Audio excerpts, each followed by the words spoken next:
God bless you guys. I've been racking my brain trying to figure out what story to share, and I can't land on just one, but I'm gonna try to stick to the story of how my wife and I met, and how that all turned out. Obviously, I just kind of gave it away. We got married, but I met my wife through a thing called MySpace several years ago. This was before Facebook was popular or even around. MySpace was the place to be in. So a lot of people were using it to connect to one another. And so my wife had recently given her life to the Lord. Well, rededicated her life to the Lord because she had just gotten caught up in the wrong crowd and was going through some family turmoil. And so she drifted away from the Lord. But my best friend now, at the time I didn't know him, but he actually preached at her church, and she was there. And after hearing him preach, God used him and that message to draw her back to Himself. And because she was wanting to continue on for the Lord and continue striving to get closer to the Lord, she wanted to reach out and get rid of all her old friends who were no good, and she wanted to reach out to some new friends. So she added a friend of hers was a friend of mine on MySpace, and so she added me because she visited my page and she saw that I had a very Christ-centered page. He was the focus on my page, and so we became friends that way, and we knew each other for a while. Then eventually, we began to like each other, and we, we had talked, and there were times where I would be interested in pursuing a relationship with her, but she wasn't ready, and there were mostly times when she was ready, but I wasn't ready, and vice versa. It was almost as if it was a game, to which she blames me for, but it wasn't completely my fault.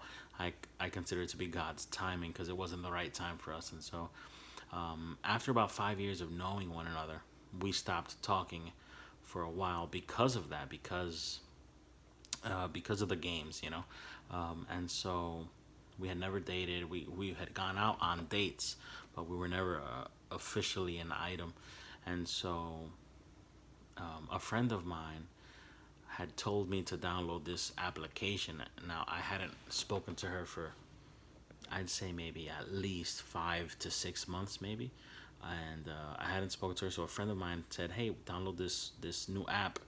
It's like a walkie-talkie app called Voxer, and we could send each other messages." So I said, "Okay, no problem." And through that, I received a notification one day saying, "Hey, my wife, her name is Loevi. Loevi is talking to you." And so I thought she sent me a message, and so I was a little nervous because we hadn't spoken in so long, and so I decided to send a reply back. Actually, I was trying to hear the message, and accidentally, I didn't realize this, but accidentally, I was the one who initiated a conversation with her.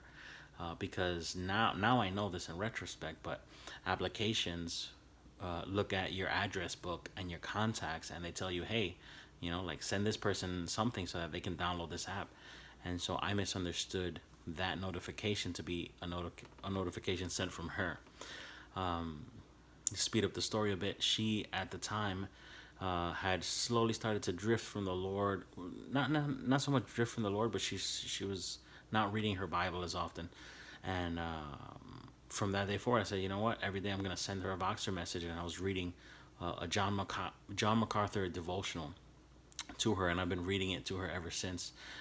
We've been After that, we dated for a year and then got married, and now we've been married for 5 years.